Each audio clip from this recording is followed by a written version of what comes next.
Hello hi എല്ലാ കൂട്ടുകാർക്കും എൻ്റെ പുതിയൊരു വീഡിയോയിലേക്ക് സ്വാഗതം കേട്ടോ. അപ്പോൾ ഇന്ന് ഞാൻ ഒരു ഫർദ വെട്ടിയിട്ട് ഒരു പാൻറ്റ് തയ്ച്ചിട്ടുണ്ടായിരുന്നു കേട്ടോ. അപ്പോൾ അത് കുറച്ച് ടൈറ്റായിട്ടുണ്ട്. അപ്പോൾ അതൊന്ന് നേരാക്കണം. പിന്നെ ഈ ടോപ്പ് വന്നിട്ട് നമ്മുടെ പന്തല്ലൂരിൽ ദീപാവലി ദീപാവലി എന്തോ ഒരു ടൈം വരുമ്പോൾ അവിടെ ഒരു ഇതേപോലെ ഇപ്പം ബത്തേരി ലാഭമേള നടക്കുന്ന പോലെ ഒരു ചന്ത വരും കേട്ടോ. തുണികളും എല്ലാ സാധനങ്ങളും നല്ല ലാഭത്തിന് കൊടുക്കുന്ന.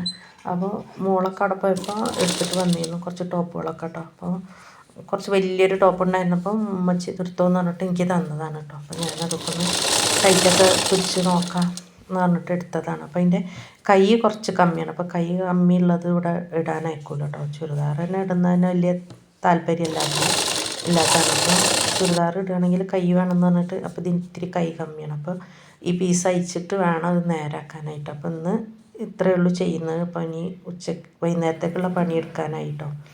അപ്പോൾ ഞാനിന്ന് പത്തിരി ഉണ്ടാക്കാമെന്ന് വെച്ചിട്ട് വെള്ളമൊക്കെ അടുപ്പത്ത് വെച്ചിട്ടുണ്ട് കേട്ടോ.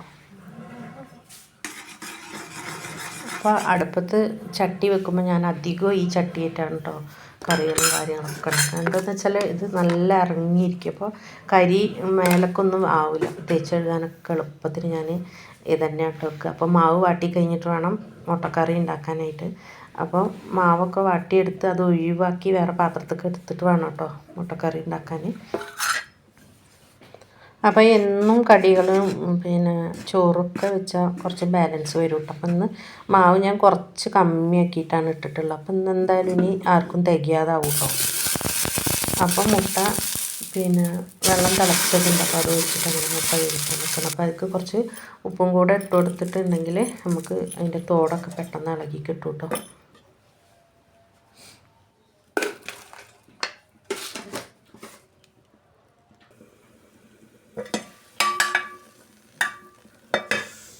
അപ്പോൾ മുട്ട അവിടെ കിടന്ന് വേവട്ടെ. അപ്പോൾ നമുക്ക് കുറച്ച് തേങ്ങ വറുത്തെടുക്കാം.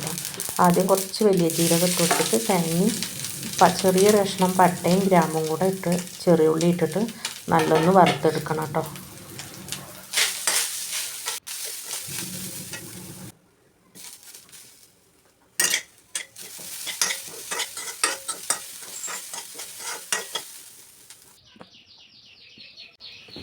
അപ്പോൾ തേങ്ങ വറുത്ത് അതൊക്കെ അരച്ച് വെച്ചിട്ടുണ്ടായിരുന്നു കേട്ടോ. പിന്നെ 2 പഴം ഉണ്ടായിരുന്നു. അപ്പോൾ അതുകൊണ്ട് പഴംപൊരിയും കൂടി ഉണ്ടാക്കാം. അപ്പോൾ വൈകുന്നേരം നമുക്ക് നോമ്പ് തുറക്കുന്ന സമയത്ത് മധുരമുള്ള ഭക്ഷണത്തിനോട് അത്ര ഒരു താല്പര്യം ഉണ്ടാവില്ല കേട്ടോ. എനിക്കൊക്കെ വന്നിട്ട് കുറച്ച് എരിവുള്ള പോലത്തെ എണ്ണക്കടികളൊക്കെ ഉണ്ട് തിന്നുന്ന ഇഷ്ടം. അപ്പോൾ ഇത് ഏതായാലും പഴം പഴുത്തു പോകല്ലേ വെച്ചിട്ട് അങ്ങനെ ഉണ്ടാക്കുന്നതാണ് കേട്ടോ.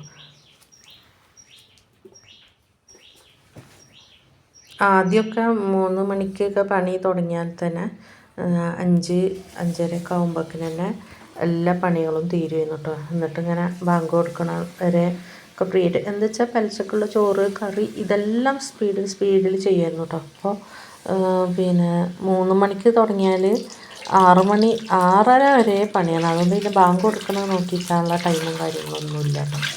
എന്താണെന്ന് അറിയില്ല. എന്താ വെച്ചാൽ ഇപ്പോൾ അടുപ്പ് വിറക് കത്തിക്കുന്നുണ്ട്, ഗ്യാസ് ഉണ്ട്, കറണ്ട് അടുപ്പ് കത്തിക്കുന്നുണ്ട്. എന്നാലും കൂടി നമുക്ക് സ്പീഡില്ലായിട്ടാണ് തോന്നുന്നുണ്ട്. സാധനങ്ങൾ ഇല്ലാഞ്ഞിട്ടൊന്നുമല്ല, സ്പീഡിലൊരു പണി നമുക്ക് എടുക്കാൻ പറ്റുന്നില്ല. അതാണ് ഇപ്പോഴത്തെ അവസ്ഥ കേട്ടോ. അപ്പോൾ പഴംപൊരിയൊക്കെ പൊരിച്ച് കഴിഞ്ഞിട്ടുണ്ട് കേട്ടോ. അപ്പോൾ ഇപ്പോൾ മഴ പെയ്തത് കാരണം തോന്നുന്നുണ്ട് തവളകളുടെ ഒരു കളിയാണ് കേട്ടോ. വാതിൽ തുറന്നിട്ടാൽ ഉള്ളിൽ കയറും. അപ്പോൾ അതിൻ്റെ വീഡിയോ എടുത്തതാണ് ഞാൻ. അപ്പോൾ ഇന്ന് പത്തിരി പറഞ്ഞാൽ നൈസ് പത്തിരി ഒന്നല്ല കേട്ടോ, കുറച്ച് കട്ടിയിൽ പത്തിരി ഉണ്ടാക്കിയിരിക്കുന്നത്. പിന്നെ മുട്ടക്കറി ഒക്കെ ആയിട്ടുണ്ട്. ഇപ്പോൾ ചായ കുടിക്കേണ്ട ടൈമായി, 9 മണി ആയിട്ടുണ്ട് കേട്ടോ.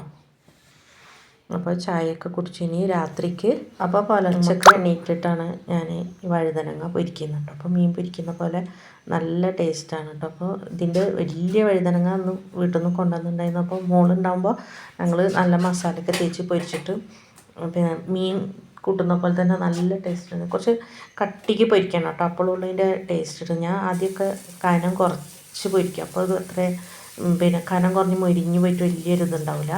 അപ്പോൾ ഈ നല്ല കട്ടിക്കാണെങ്കിൽ പൊരിക്കണമെന്ന് വെച്ചാൽ നല്ല ടേസ്റ്റ് ഉണ്ടാവും. അപ്പോൾ രാത്രി ഞാൻ നീച്ച ഉടനെ മസാല തേച്ചിട്ട് പൊരിച്ചെടുത്തു കേട്ടോ. അപ്പോൾ ഇത് വീഡിയോ അത്ര ക്ലിയറായി കിട്ടിയിട്ടില്ല കേട്ടോ. അപ്പോൾ എനിക്ക് തന്നെ ആ ബട്ടണിൽ നിൽക്കുമ്പോൾ ഇത്തിരി കാണുള്ളൂ. അപ്പോൾ ഞാനത് ഏതോ ബട്ടണിൽ പിടിച്ച് നോക്കിയിട്ട് അതിൻ്റെ ക്ലിയർ പോയിട്ടുണ്ട് കേട്ടോ. അതാണ് ഇങ്ങനെ ഇരിക്കുന്നത്. അപ്പോൾ വഴുതനങ്ങ പൊരിക്കലൊക്കെ കഴിഞ്ഞിട്ടുണ്ട്. പെലച്ചയ്ക്കുള്ളതാണ് കേട്ടോ ഇത്. അപ്പോൾ ഇന്ന് ഇത്രയേ ഉള്ളൂ വീഡിയോ ഇഷ്ടമായാൽ ലൈക്ക് ചെയ്ത് ഷെയർ ചെയ്ത് സപ്പോർട്ട് ചെയ്യാൻ മറക്കരുത്.